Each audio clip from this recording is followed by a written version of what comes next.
సమాచారం మనిషి ఎప్పుడూ కూడా ఉన్మాదిలాగా ప్రవర్తించడానికి కారణం పాపం ఆ చింతాడ సంతగాడు గంజాయితో ఉంటాడు. ఇప్పుడు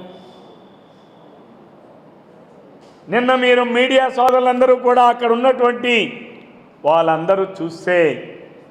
ఆ చుట్టుపట్టు ఉన్న వాళ్ళు చూస్తే గతంలో గంజాయి కేసుల్లో ఉన్నవాళ్ళు ఉన్నారు, కిడ్నాప్ కేసుల్లో ఉన్నవాళ్ళు ఉన్నారు, మహిళలని వ్యవస్థలను చేసిన కేసుల్లో ఉన్నవాళ్ళు ఉన్నారు, కలప స్మగ్లింగ్ కేసుల్లో ఉన్నవాళ్ళు ఉన్నారు, భూ ఆక్రమణ కేసుల్లో ఉన్నవాళ్ళు ఉన్నారు. వీళ్ళందరూ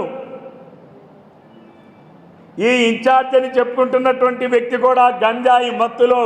ఉన్మాదత్వంతో ఒక మహిళని కూడా చూడకుండా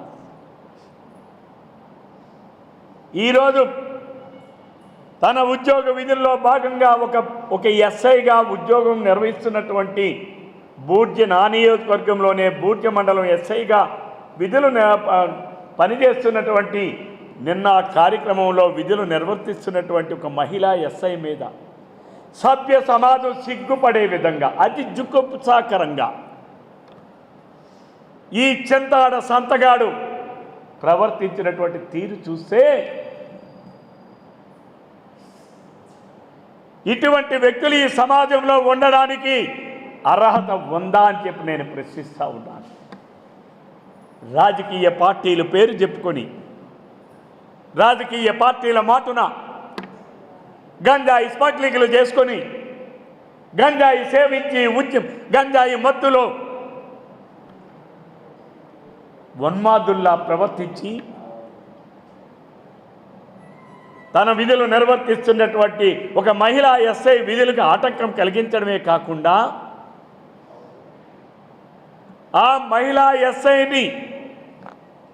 తన గుండెల మీద చెయ్యి పెట్టి నెట్టతా ఉంటే అక్కడ ఉన్న వాళ్ళందరూ క్రూర మృగాల్లాగా గంజాయి మత్తులో ఉన్మాదంతో ఊగిపోతూ ఉంటే ఈ ఉన్మాదత్తులందరూ కూడా చేతులు వేయడానికి ప్రయత్నం చేస్తూ ఉంటే తన మాన ప్రాణాన్ని కాపాడుకోవడానికి తను తలదించుకొని చేతులు కట్టుకొని వంగుతూ ఉంటే ఈ గంజాయి సేవించినటువంటి ఈ ఉన్మాది ఆ మహిళా ఎస్ఐ నడుము పట్టుకుంటా ఉంటే అక్కడ ఉన్నటువంటి మత్తులో ఉన్నటువంటి ఈ ఉన్మాదులందరూ కూడా ఉచ్చం నీచం మరిచి నడి రోడ్డు మీద పట్ట పగలు సూర్యకాంతి ఉన్నప్పుడే ఒక దుశ్శాసన నుండి ఒక కీచకుడిని తలపించే విధంగా చెరబట్టడానికి ప్రయత్నం చేసే విధంగా చేస్తూ ఉంటే నేను అడుగుతూ ఉన్నాను, ఈ జిల్లాలో ఉన్నటువంటి ఎస్పీ గారికి, ఒక మహిళా ఎస్ఐ గారికి రక్షణ లేకపోతే, ఒక మహిళా ఎస్ఐ గారికి మానానికి మాన ప్రాణాలకి రక్షణ లేకపోతే, వైఎస్ఆర్ పార్టీ ముసుగులో ఉన్మాదత్వంగా ప్రవర్తిస్తూ ఉంటే ఇటువంటి ఉన్మాదుల్ని ఏరి పారేయాల్సినటువంటి అవసరం